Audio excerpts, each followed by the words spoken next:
The Alcarian diplomatic team descended through the planet's atmosphere, their biosuits humming with advanced scanning technology.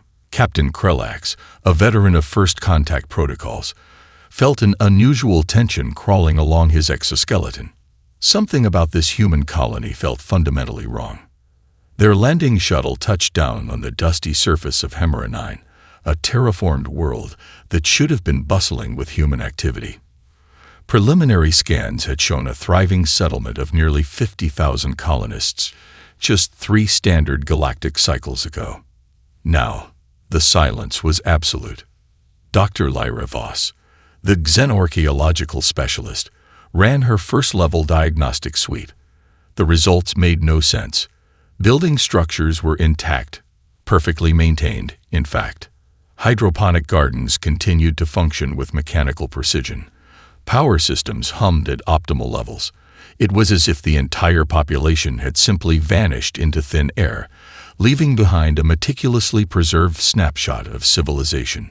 "Check the environmental logs," Krellax ordered, his translator rendering his clicks and chirps into standard galactic communication. "I want to know exactly what happened here." The first anomaly appeared in the colony's central database. Not a deletion, not a corruption. Something far more unsettling.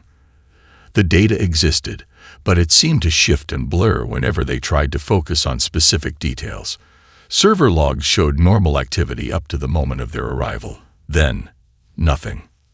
Zara Chen, meanwhile, watched from a hidden observation point. Her quantum phase camouflage rendered her invisible, a ghost monitoring the alien intruders. She was running a real-time assessment, her neural implants connected to the colony's distributed intelligence network. The Alcarians moved methodically through the settlement. Each step revealed more questions than answers. Personal quarters remained untouched. Meals half-eaten, data tablets left mid-transmission. Clothing draped casually as if their owners had simply stepped away for a moment. But no owners were present. Dr. Voss discovered something peculiar in the central communication hub. A series of encrypted data packets, so deeply coded that even her most advanced decryption tools couldn't penetrate their outer layers. It was like looking at a mathematical puzzle designed to drive analysts mad.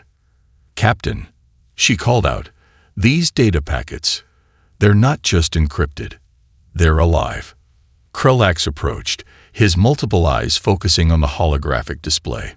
The data seemed to pulse, to breathe, to almost mock their attempts at understanding. Each time they thought they'd isolated a fragment, it would dissolve and reform into something else entirely. Unbeknownst to the Alcarians, Zara was running her own diagnostics. The colony's evacuation had been perfect, a rehearsed dance of quantum displacement and information suppression. Not a single human DNA trace remained. The entire population had been relocated using technology so advanced it bordered on the impossible.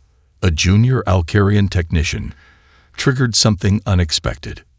A microscopic quantum entanglement trap activated, sending a cascade of disinformation through their ship's systems.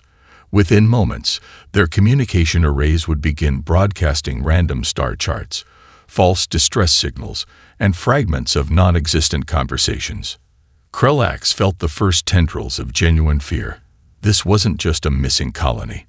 This was a message, a warning written in the language of quantum mechanics and strategic invisibility. The colony wasn't abandoned. It was waiting. Every system, every structure maintained itself with impossible precision. The hydroponic gardens continued to grow perfect crops. Atmospheric regulators hummed at optimal efficiency. Power grids maintained their loads with mathematical perfection. It was a stage set, ready to be activated at a moment's notice. Dr. Voss realized they were being studied. Every movement, every scan, every biological response was being analyzed, cataloged, dissected. The humans weren't gone. They were observing. "We need to leave," she whispered to Krellax, her professional detachment cracking. Now. But it was already too late. The quantum communication trap had been sprung. By the time the Alcarian ship attempted to break orbit, its navigation systems would be thoroughly compromised. They would find themselves somewhere else entirely, somewhere the humans wanted them to be. Zura Chen allowed herself the slightest smile. The first test was complete. The message had been sent.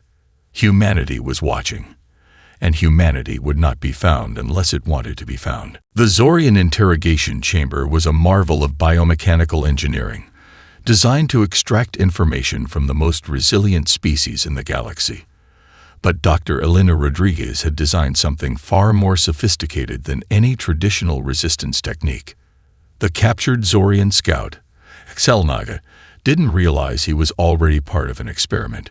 The moment he had been brought aboard the Zorian research vessel, microscopic quantum entanglement nodes had been introduced into his neural pathways.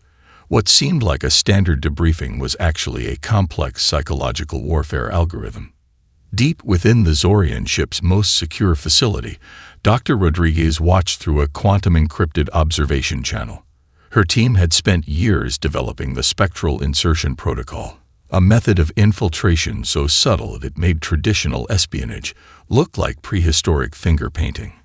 Xelnaga began to recount the mysterious colony ship encounter. His neural implants recorded every detail, every minute observation. What he didn't know was that each memory was being subtly rewritten, manipulated at the quantum information level. The research vessel itself was a trap.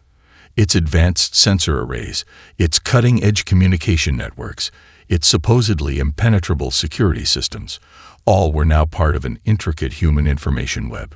Every system was a potential vector, every piece of technology a potential Trojan horse. Commander Area Blackwood reviewed the preliminary data streams. The Zorian vessel represented more than just a potential intelligence source. It was a living laboratory, a proving ground for humanity's most advanced psychological warfare techniques. Quantum entanglement isn't just a technology, she muttered to her AI assistant. It's a language we're learning to speak. Xelnaga's memories began to fragment. The colony ship he thought he had tracked started to appear in impossible configurations. One moment, it was a massive vessel. The next, a cluster of microscopic data points. Then nothing. A pure mathematical impossibility that shouldn't exist in any known dimensional framework. The Zorian's fellow crew members noticed changes first. Their companion began to speak in fragmented mathematical equations. His biological responses became increasingly erratic. Quantum information was rewriting his very perception of reality. Dr. Rodriguez's breakthrough wasn't just about hiding or manipulating information. It was about creating entire alternative realities that could be inserted directly into an observer's cognitive framework. The colony ship wasn't just missing. It existed in a state of quantum superposition, simultaneously present and absent. We're not just hiding, she explained to her research team. We're fundamentally altering the nature of observational reality. The Zorian research vessel's communication arrays began to pick up impossible transmissions. Fragments of conversations that seemed to exist in multiple timelines simultaneously.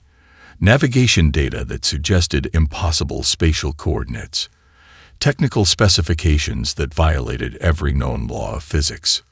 Xelnaga's neural implants were now broadcasting a carefully constructed information virus. Each transmission carried layers of misinformation, mathematical impossibilities that would slowly corrupt any system attempting to analyze them. Commander Blackwood watched as the first phase of the experiment unfolded. The Zorian vessel was becoming a self-contained infection, a living vector of human strategic manipulation. Information is the ultimate weapon, she noted in her encrypted log. And we've learned to weaponize reality itself. The quantum ghosts weren't just a technological concept. They were a fundamental reimagining of how information could be controlled, manipulated, and weaponized. Humanity had transformed from a species of physical explorers to quantum manipulators, architects of reality who could exist and operate beyond traditional dimensional constraints. The Zorian vessel drifted silently, its crew unaware that they were now nothing more than an experimental substrate, a living proof of concept for humanity's most terrifying capability. The ability to rewrite the very fabric of perceptual existence. The Galactic Consensus Central Hub was a marvel of collaborative technology. a massive neural network spanning thousands of star systems, designed to be the ultimate communication and coordination platform. Its architects believed they had created an impenetrable system of interstellar communication. They were wrong. Deep within the hub's quantum processing core, a microscopic anomaly began to take shape. It wasn't a virus. It wasn't a traditional hack. It was something far more insidious, a living information construct that would redefine the very concept of communication. Chief Analyst Lyra Venn noticed the first subtle changes during her routine system diagnostic. Transmission latency between core communication nodes had shifted by milliseconds, an infinitesimal change that would mean nothing to most observers. But Lyra was not most observers. Her fingers danced across holographic interfaces, tracing the anomalous data streams. Each movement revealed more complexity, more intentionality behind the seemingly random fluctuations. The trap had multiple layers, like an impossible mathematical origami. Across the galaxy, communication relays began to experience strange phenomena. Research stations reported transmission logs that contradicted their own records. Diplomatic channels received messages that seemed to exist in multiple states simultaneously, present and absent, meaningful and nonsensical. Commander Aria Blackwood watched from her quantum-shielded command center. This was more than a simple disruption. It was a complete reimagining of communication infrastructure. The Galactic Consensus had spent centuries developing their communication network. Quantum entanglement nodes connected vast distances, allowing instantaneous information transfer between star systems. Redundancy systems, fail-safes, multiple verification protocols. They had thought of everything, except for humanity. Each communication node became a potential vector. The information construct didn't just infiltrate the network, it became the network. Like a living organism, it adapted, reshaped, transformed the very infrastructure designed to prevent such an intrusion. Lyra Venn's diagnostic tools began to produce impossible results. Transmission paths folded back on themselves. Information loops created recursive patterns that defied traditional computational logic. It was as if the entire communication network was slowly becoming a complex, living mathematical equation. "This isn't a hack," she whispered to her assistant. "This is a complete restructuring of information space." The first major breakdown occurred in the Orion diplomatic cluster. 300 communication relays simultaneously went dark, not through destruction, but through a process more akin to biological transformation. Their systems remained technically operational, but the information they transmitted became meaningless. Encrypted channels carried conversations that existed in quantum superposition. Messages arrived before they were sent. Diplomatic codes resolved into complex mathematical poetry. Technical specifications transformed into philosophical treatises that questioned the very nature of communication itself. Commander Blackwood's strategy was elegant in its complexity. The Galactic Consensus believed communication was about transmission and reception. Humanity understood it as a malleable reality, something that could be shaped, folded, and reconstructed at will. The quantum construct wasn't just infiltrating the network. It was teaching the network a new language, a language only humans could fully comprehend. Research stations across multiple star systems began reporting bizarre phenomena. Transmission logs showed conversations that seemed to originate from multiple time periods simultaneously. Navigation databases started producing star charts that included systems which, according to all previous records, should not exist. Lyra Venn realized the true horror of the situation. This wasn't just a communication disruption. It was a fundamental reimagining of how information could exist and propagate. The Galactic Consensus had built a network they believed was unbreakable. Humanity had turned that network into a living weapon, a self-modifying system that could reshape reality through pure information. As the communication trap continued to unfold, one thing became terrifyingly clear. Humanity had stopped thinking about communication as a method of information exchange. They had transformed it into a method of reality control. The Beta Quadrant had always been considered a diplomatic neutral zone, a delicate ecosystem of interstellar politics where tensions simmered just below the surface of polite interaction. Lieutenant Marcus Wong understood that true warfare happened long before the first weapon was fired. His reconnaissance vessel, the UES Whisper, looked like nothing more than a standard survey ship. Its hull was a marvel of metamaterial engineering, a living skin that could alter its properties faster than most species could comprehend perception itself. The alien battle group didn't realize they were already compromised the moment their long-range sensors first detected the human vessel. Captain Carell of the Malaysian Hegemony flagship studied the incoming data with mounting confusion. The human ship appeared to be a standard scientific vessel, outdated technology, minimal armaments, exactly the kind of target their battle group could eliminate without a second thought. What Carell didn't understand was that every scan, every piece of information being collected was already part of an intricate psychological operation. The Whisper's adaptive camouflage was more than just visual deception. It was a complete informational ecosystem that could rewrite the very perception of its existence.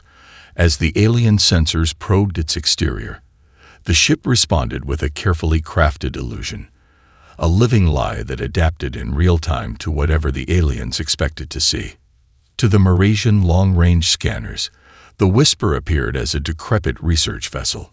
To the closer-range thermal imaging, it looked like a different class of ship entirely. Each scanning method received a perfectly tailored response, a fractal illusion that could not be penetrated by traditional detection methods. Lieutenant Wong monitored the system's progress with clinical detachment. This wasn't just about hiding. It was about controlling the entire narrative of their existence.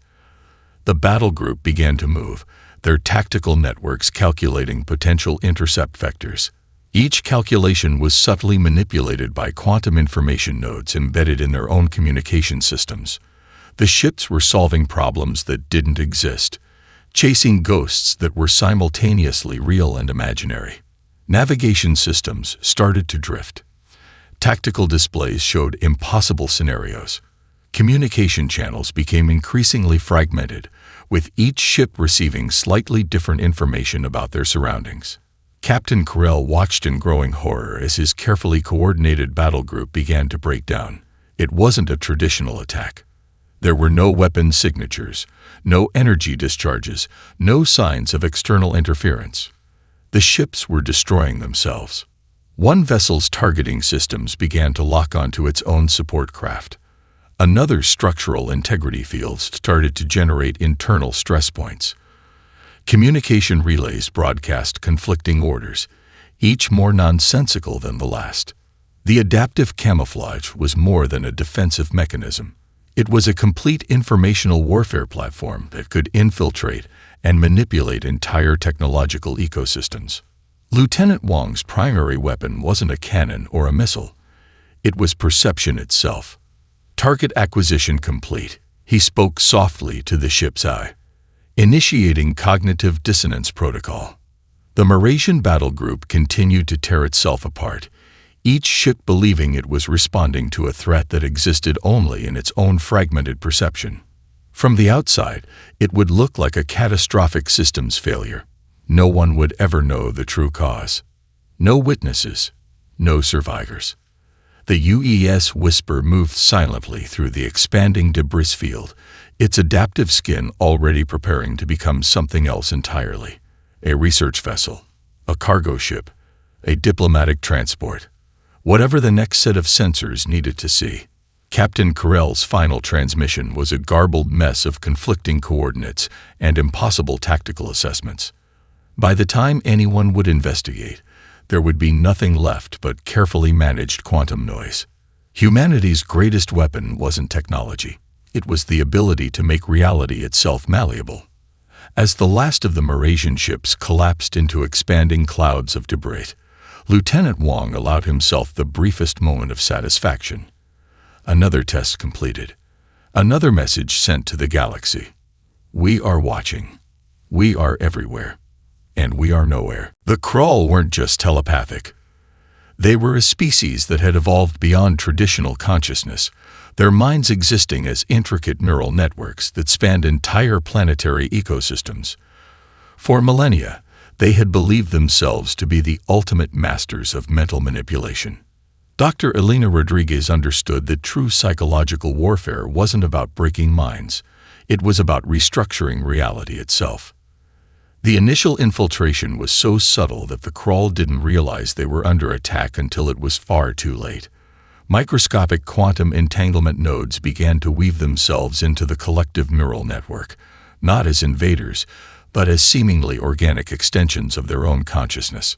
In the central telepathic hub of the crawl homeworld, Chief Resonance Architect Xerax first noticed the anomaly. It wasn't a foreign presence. It was something far more terrifying, a complete reimagining of cognitive architecture. The human psychological warfare protocol didn't attack the crawl's minds. It began to rewrite the fundamental language of their thought. Imagine perception as a complex mathematical language. The crawl had spent generations believing they could read and manipulate this language with perfect clarity. Humanity introduced concepts that weren't just foreign. They were mathematically impossible. Telepathic channels began to transmit impossible geometries. Thought patterns resolved into fractal nightmares that defied the most basic rules of cognition. Each mental transmission carried layers of information that existed in multiple states simultaneously. True and false, present and absent, meaningful and completely nonsensical. Xerax watched in growing horror as the first colonized worlds began to experience mass cognitive dissonance. Entire planetary networks started broadcasting thought patterns that contradicted themselves in real time. Communication became a living, breathing entity that could not be understood or controlled. "This isn't an invasion," Dr. Rodriguez explained to her team. "This is a complete linguistic reformation." The attack targeted the very foundation of crawl consciousness. Their telepathic networks, once a source of strength, became conduits of pure existential terror. Imagine hearing thoughts that could not exist, experiencing memories that never happened, perceiving realities that contradicted everything you understood about existence. Crawl philosophers began to produce texts that were simultaneously brilliant and completely mad. Scientific research stations generated theories that were mathematically perfect yet conceptually impossible. Military strategists developed battle plans that existed in quantum superposition, every potential outcome happening simultaneously. Commander Area Blackwood monitored the progression with clinical detachment. This was more than warfare. This was a fundamental challenge to the nature of consciousness itself. The quantum psychological nodes didn't just infiltrate the crawl neural network. They began to teach it a new way of thinking, a way that was completely incompatible with their existing cognitive structures. Planetary communication networks started to fragment. Some regions experienced time differently, minutes stretching into years, decades compressing into moments. Telepathic broadcasts carried conversations that seemed to originate from multiple timelines simultaneously. Xerax realized the true horror of their situation. Humanity hadn't just found a way to attack their minds. They had discovered how to make reality itself become a weapon. The first crawl colonies began to collapse not through physical destruction, but through a complete breakdown of cognitive infrastructure. Entire planetary networks dissolved into pure mathematical abstraction. Cities became living thought experiments, their inhabitants trapped in recursive loops of impossible perception. "We are rewriting the language of consciousness," Dr. Rodriguez noted in her encrypted log. "And the crawl are our first test subjects." As the psychological warfare protocol continued to unfold, the boundaries between reality, perception, and pure abstract thought began to blur. The crawl were experiencing something beyond invasion. They were witnessing the complete deconstruction of their understanding of existence. Humanity had transformed warfare from a physical conflict into a pure conceptual weapon.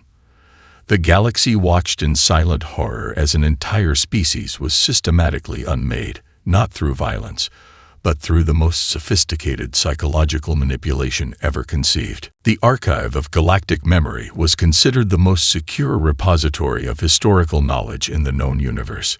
Trillions of data crystals, quantum-locked information matrices, and redundant storage systems protected the collective knowledge of thousands of civilizations. Dr. Elena Rodriguez saw it as nothing more than an elaborate sandbox. The Null Protocol wasn't about destruction. It was about selective erasure, a surgical approach to historical manipulation that would make entire civilizations question the very nature of their existence. Dr. Samira Rice, the lead architect of the protocol, understood its true complexity. "We're not just deleting information," she explained to her team. "We're rewriting the fundamental substrate of historical consciousness." The first test began in the Orion Historical Preservation Cluster, a network of research stations dedicated to maintaining the most comprehensive galactic historical records. What made the location perfect was its absolute belief in its own invulnerability. Quantum entanglement nodes began to weave themselves through the archive's protection systems. They didn't attack. They integrated, became part of the very fabric of the information storage mechanism. Archivists first noticed something was wrong when historical records began to subtly shift. A battle that had previously been documented with absolute certainty now existed in a state of quantum uncertainty. Civilizations that were confirmed to have existed now appeared as mere statistical anomalies. Commander Area Blackwood watched the progression with a calculated calm. This was more than information warfare.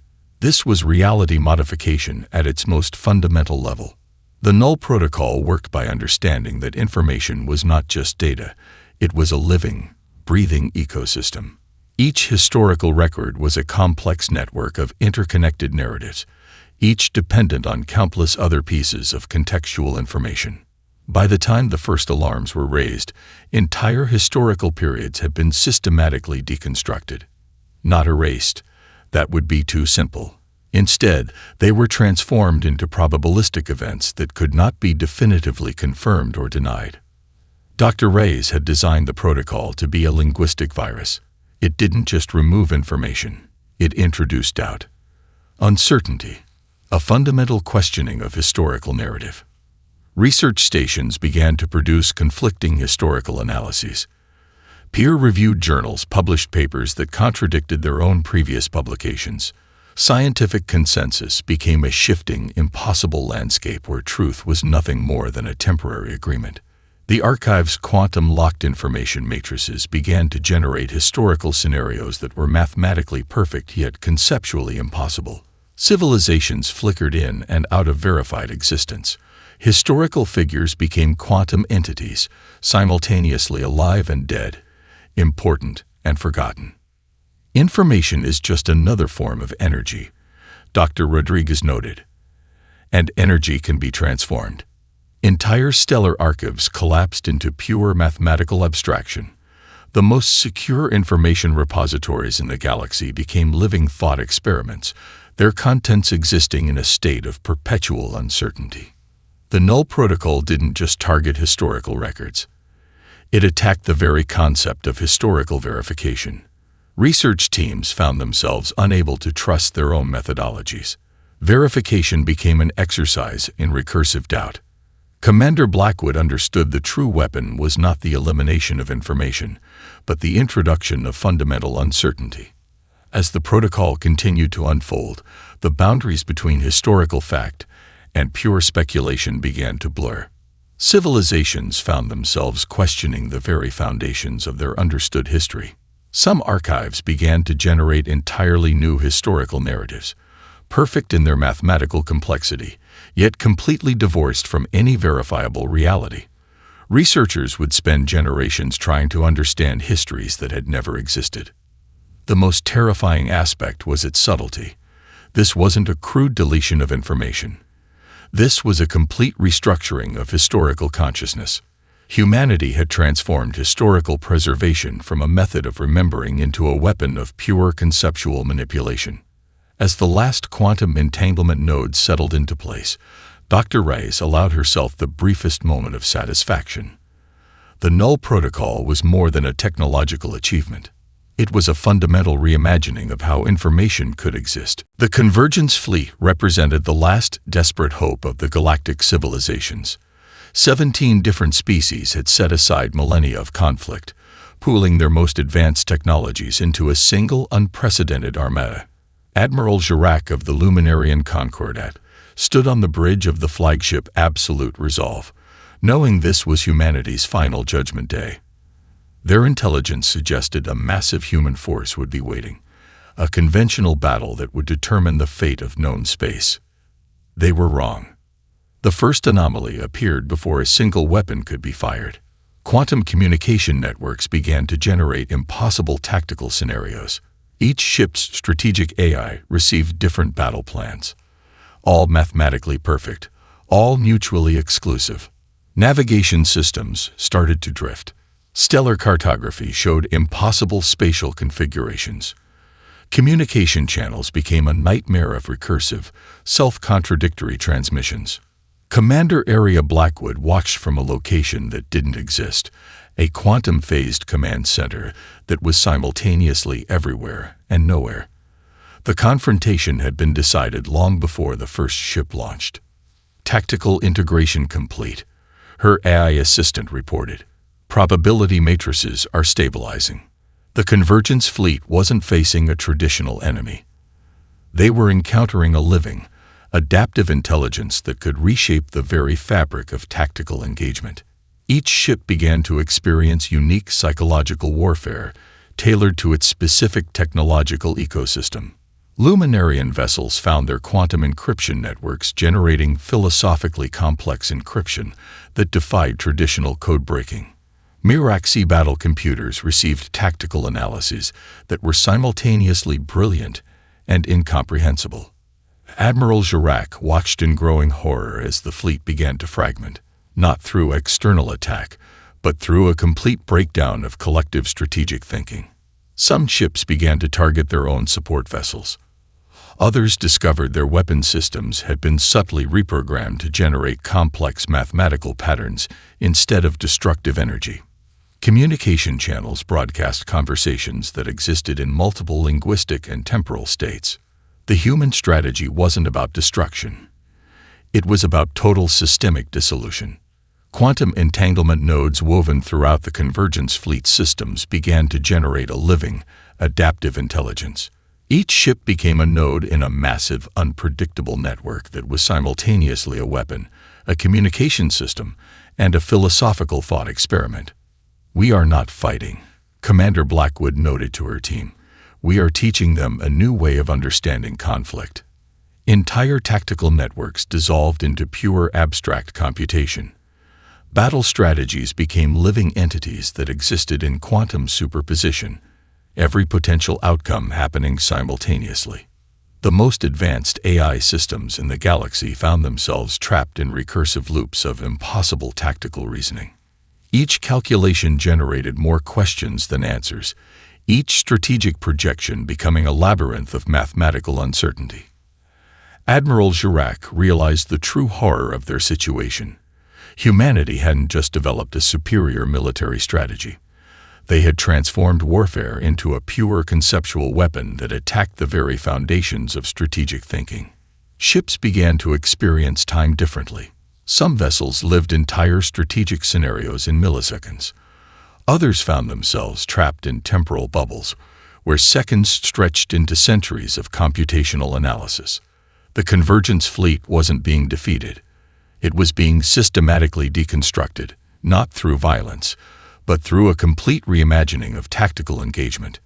Humanity had transformed military conflict from a physical confrontation into a pure intellectual exercise. As the last of the fleet's systems began to fragment, Admiral Girac understood the final, terrifying truth. They had never been fighting an enemy. They had been participating in a massive galaxy-wide thought experiment, and humanity was the only species that understood the rules. The edge of known space was never a fixed point. It was a membrane, a thin, vibrating boundary between understanding and absolute mystery. Dr. Elena Rodriguez stood on the observation deck of the UES Horizon, watching the stars reshape themselves. Humanity's expansion wasn't about territory. It was about creating a perfect ecosystem of controlled uncertainty. Quantum cartographers had long since abandoned traditional mapping. Space was no longer a collection of star systems and planetary bodies. It was a living, breathing information network that humanity had learned to whisper into existence. Captain Marcus Wong reviewed the latest data streams. Each transmission was a carefully crafted ecosystem of potential realities.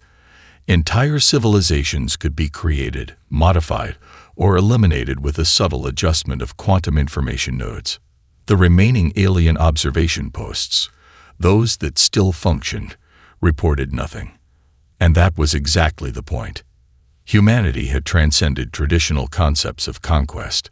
Why destroy when you could simply adjust? Entire stellar regions could be transformed into living thought experiments. Civilizations could be guided, modified, or simply forgotten with mathematical precision. The universe is a language, Dr. Rodriguez often told her team. And we are learning to speak it. The UES Horizon wasn't a traditional spacecraft.